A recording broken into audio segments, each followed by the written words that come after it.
We are pulling up to Angola State Penitentiary right now, aka the farm, aka the plantation, aka John Brown's worst nightmare. I'm parking only.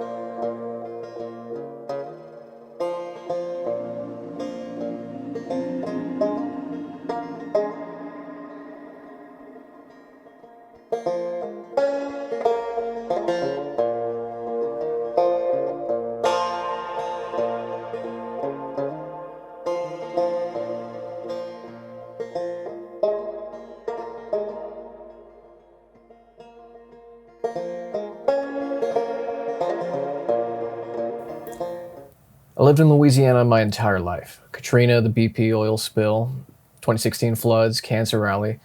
It's difficult to imagine a more impoverished state than this, or how much worse it could get. In 2024, Louisiana was voted the worst place to live in America. Main issues: sky-high rate of violence, 60% higher cancer rates than anywhere else in the country, and more people living under the poverty line than anywhere else. Can't deny it, it's all true, and no one wants to live here. The fanfare and tourism might be an illusion, but it's right here, just around the corner. And it keeps getting worse. It's a state of dreams, and we're all big dreamers. It's no secret that the American prison system is an amalgamation of man-made horrors beyond your comprehension.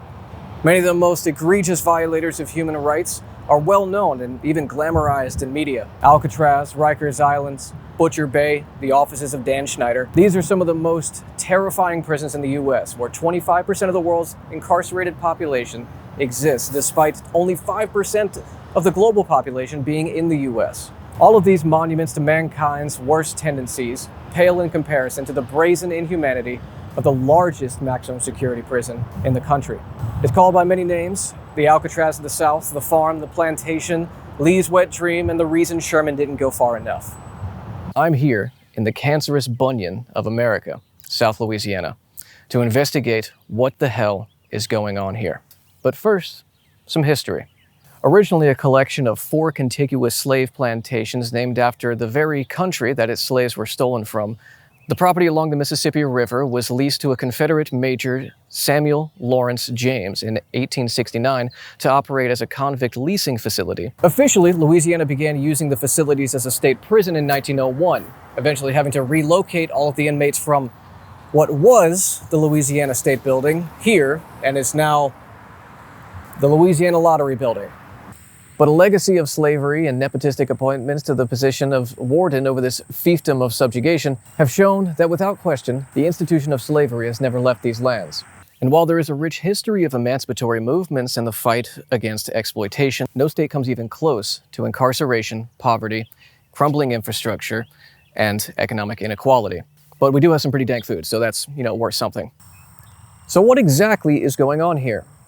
Today, nearly 4,000 incarcerated people are held within the 18,000 acres of this modern-day slave plantation. A 2019 report showed that Angola has the highest per capita death rate of any prison in the US. Many of the medical staff were found to have had their medical license revoked and are still employed here.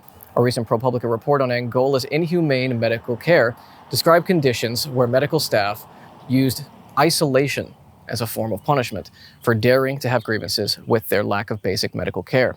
Take, for example, Kentrell Parker, a paralyzed man who was put in a small dark room as punishment for protesting his inhumane medical treatment. With no medical staff to care for Kentrell, his mother, Janice Parker, feared that his mistreatment would inevitably lead to injury or worse. Kentrell would go on to tell his mother he'd often go days without food or any medical checks by the staff. And Kentrell's mistreatment is not an isolated incident. Multiple reports over decades tell a similar story, where staff neglect would lead to infection, disease spread, prisoners resigned to caring for their fellow inmates, and even death.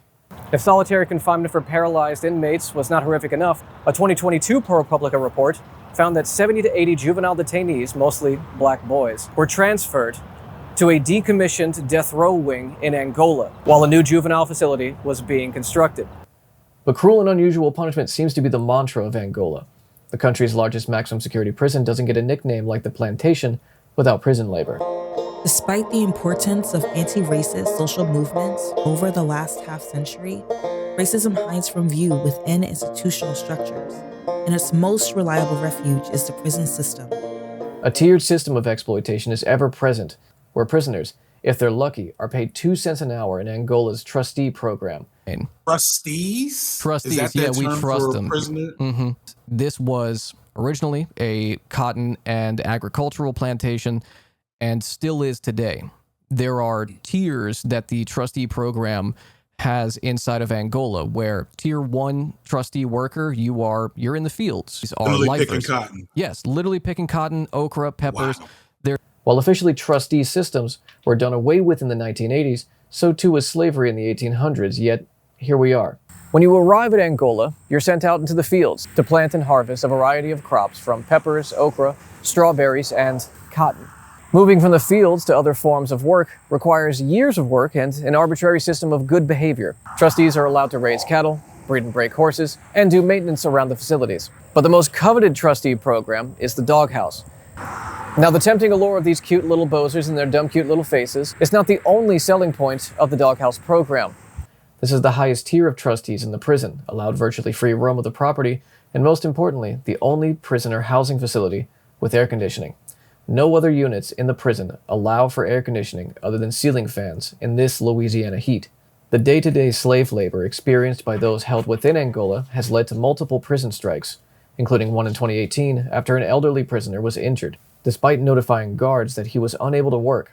Oftentimes, the private prison industry takes the brunt of public criticism when it comes to incarceration. The idea of a private company directly operating and profiting off of prison labor doesn't sit well with most reasonable people. It's too obviously evil on its face. But consider the public-private partnership of incarceration doesn't exist solely within the context of privately operated prisons.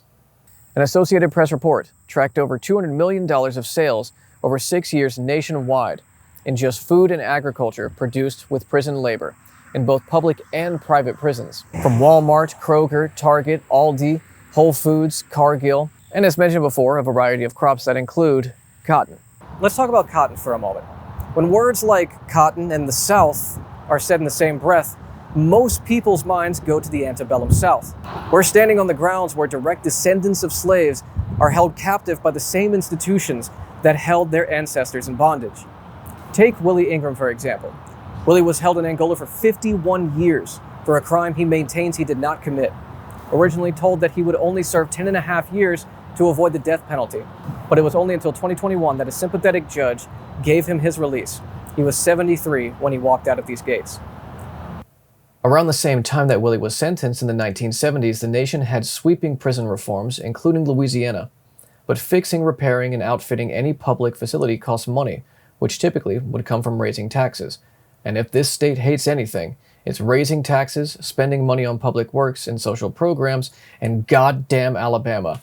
Go Tigers. The Louisiana residents don't rank high in economic opportunity and income, so that money had to come from somewhere. And it just so happened that right around the same time that these reforms were mandated, the Yom Kippur War kicked off, and Louisiana's other favorite vice stepped in. Petro-capital. Lydia Pillow Hobbs describes in her book, Mass Incarceration and the Struggles for Abolition, Democracy in Louisiana, that the petrochemical industry and prison industrial complex are deeply married in the state. Before former Governor Huey P. Long was assassinated, he laid out a plan for democratizing the extraction industry in Louisiana. While his policies meant to collectivize extraction, it did inadvertently usher in Louisiana's dependency on oil. And while oil became the sole economic driver of the state, once the Yom Kippur War broke out and recession gripped the American economy, the rapid rise in oil prices accelerated the growth and investments in prison expansion, feeding into an Ouroboros of oil shares and iron shackles. For a more in-depth look into the tax haven of Cancer Alley, I highly recommend checking out Why Louisiana Stays Poor from Together Louisiana. The results are a state that gives preferential taxation to these multinational petrochem companies. Thus, the school-to-prison pipeline traps kids to grow up in cancer-ridden, underfunded communities that are, by the nature of this system, over-policed, only to end up working these very fields every day with no protections, no autonomy, no rights. But don't worry, prisoners who qualify are allowed 1 weekend a year to take part in the Angola Prison Rodeo. That's right, kids. Come on down to the Angola Rodeo back in time this weekend and watch these modern-day gladiators get gored by 2,000-pound bulls, suplex cows, and shit their pants in a pretend card game with a raging bull and get dragged by a horse, trying not to spill some Kool-Aid. All for the grand prize of $100 to the top cowboy. Browse the many wares and trinkets sold by the prisoners here. Tickets pay for the whole seat, but you'll only need the edge. Yes, a prison rodeo. We're talking about a prison where 75% of its population are black and brown men on the grounds of a former and, let's be honest, current slave plantation, engaging in blood sport for the entertainment of thousands. And we just allow this. But of course we do. Americans have since our founding been very punitive in our notions of justice.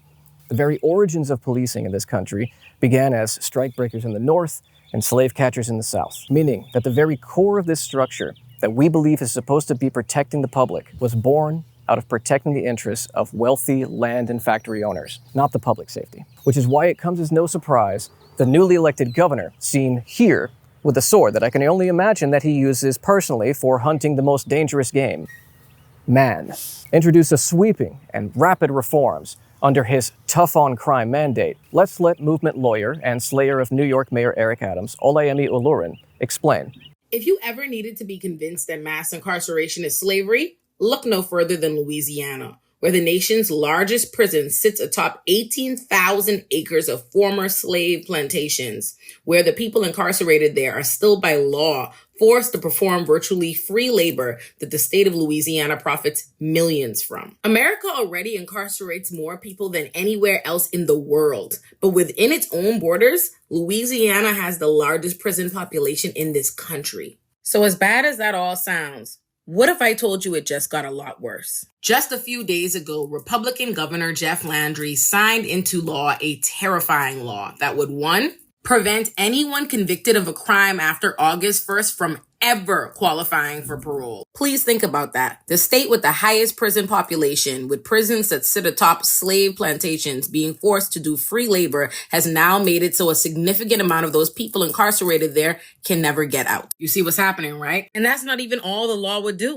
2, it would also allow people to be executed using nitrogen gas, which not only indicates that Louisiana plans to end its 14-year hiatus on executions, but that it plans to do it as inhumanely as possible. In January, Alabama became the first state to try out nitrogen gas as their form of execution for people sentenced to the death penalty.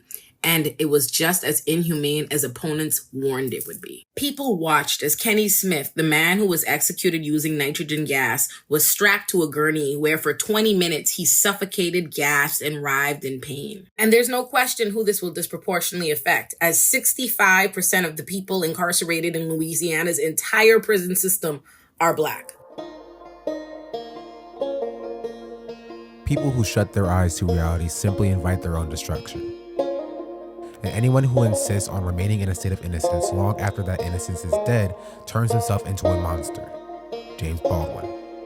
A recurring frustration while researching for this video was that any interview with the real human beings held inside of Angola always began and ended with, "What did you do?" Because the common sentiment among Americans and the media is that your station is a direct result of your personal decisions, that you're solely responsible for your position in this world. Our media landscape paints a narrative that criminals, no matter their crime, are inherently bad.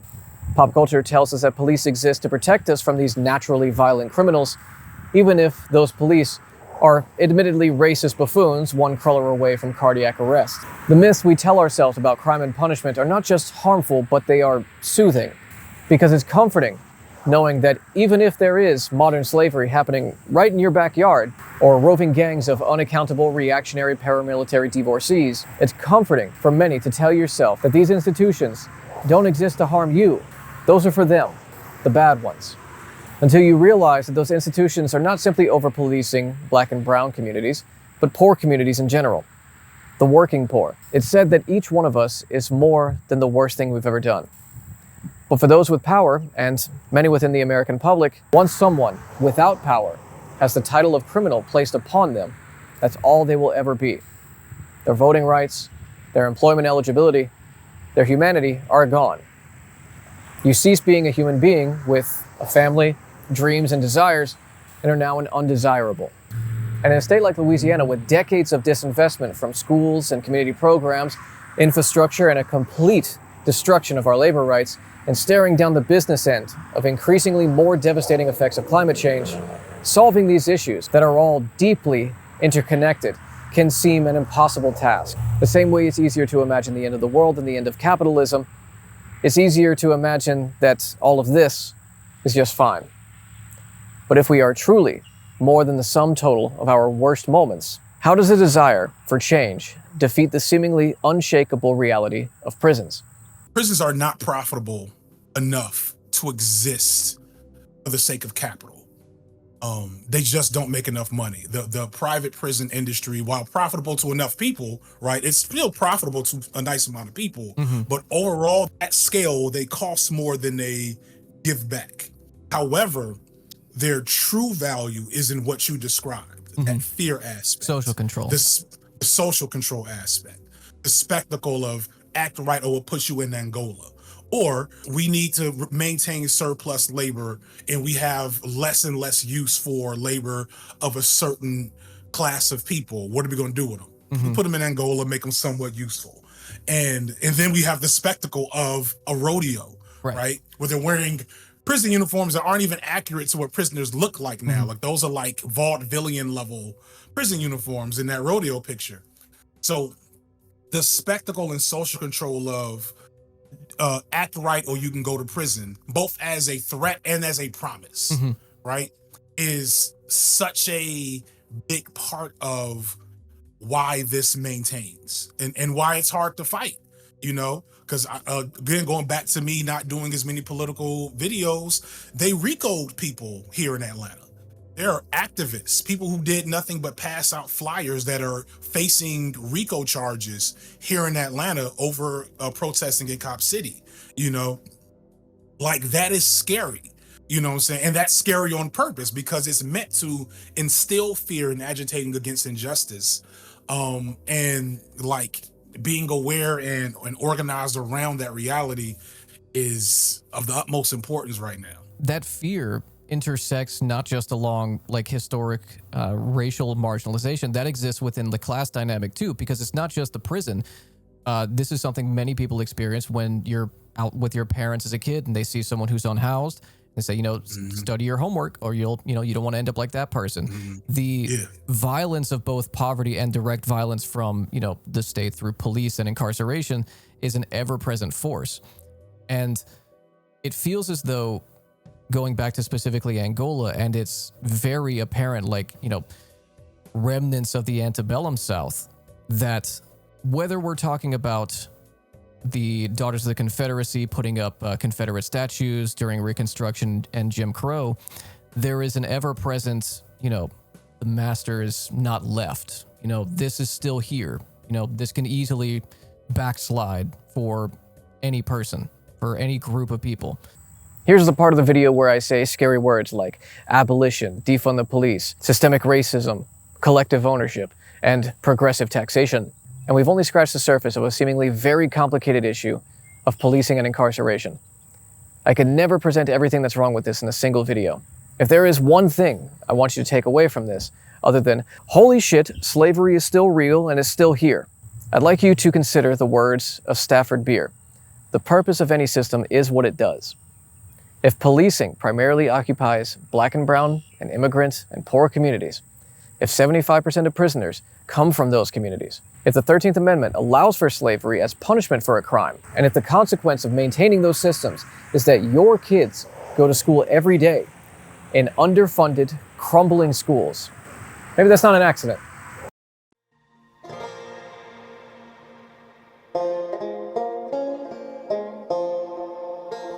The proletarian revolution ought now, by a little ray of kindness, illuminate the gloomy life of the prisons, shorten draconian sentences, abolish barbarous punishments, improve, as far as possible, the medical attention, the food allowance, and the conditions of labor. The existing disciplinary system, which is impregnated with brutal class spirit and with capitalist barbarism, should be radically altered. But a complete reform, in harmony with the spirit of socialism, can be based only on a new economic and social order. For both crime and punishment have their roots deep in the organization of society. One radical measure, however, can be taken without any elaborate legal process. Capital punishment, the greatest shame of the ultra-reactionary German code, ought to be done away with at once. Why are there any hesitations on the part of this government of workers and soldiers? The noble Beccaria 200 years ago denounced the ignominy of the death penalty. Doesn't its ignominy exist for you? You have no time, you have 1,000 cares, 1,000 difficulties, 1,000 tasks before you. That is true. But mark, with watch in hand, how much time would be needed to say, capital punishment is abolished. Would you argue that on this question also, long discussions followed by votes are necessary? Would you thus lose yourselves in the complications of formalism, in considerations of jurisdiction, in questions of departmental red tape? This is normally the part of a YouTube video where there's a sponsored ad read. But wouldn't you know it, making content about the terrible systems that we live under isn't exactly something that sponsors like to throw wads of cash at. In lieu of a hashtag ad, I like to direct you to organizations like the Innocence Project and Parole Project Louisiana, which, by the way, the founder of Parole Project Louisiana was a person who was imprisoned in Angola. If you'd like to support me and my work, subscribe to the YouTube and check out my Twitch channel, where I'm live every day at 7 a.m. Central Standard Time covering news and current events. Subscribing there on my Twitch channel is the best way to support me and my content. Also, check out all of the cool people in the description below who helped make this video possible.